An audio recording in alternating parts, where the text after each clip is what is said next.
Народный лекарь Никон Алексеевич Васильев. Во время съемок ему было уже 98 лет. Сейчас его нет в живых, но память о нем, об этом уникальном человеке, жива по всей Якутии. В молодости он активно шаманил, но в 30-е годы, когда начались гонения на шаманов, перестал открыто общаться с духами.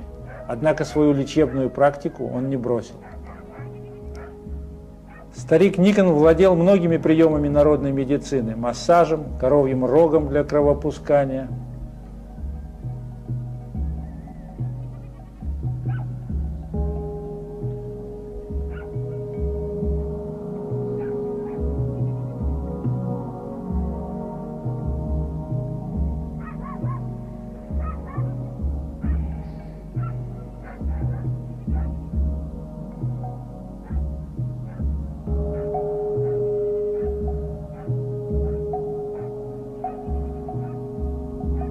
Каждый год в период травостоя он уходил в тайгу, в известные ему одному места, собирать лекарственные травы и набираться силы. Слава старика Никона была такова, что даже специалисты-медики направляли к нему своих пациентов, и потому его дом был всегда полон.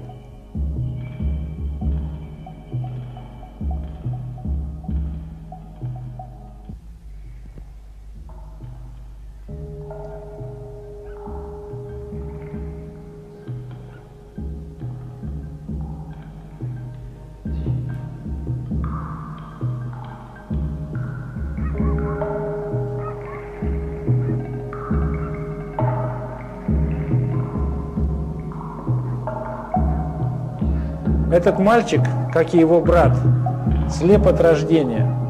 После нескольких сеансов лечения у Никона он начал различать свет и контуры предметов.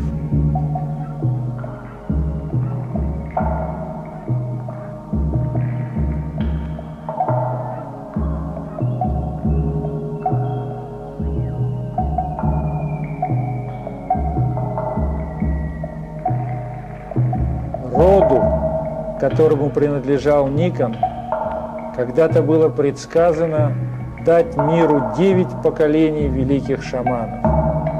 Себя он считал последним в роду, кто обладал шаманской силой.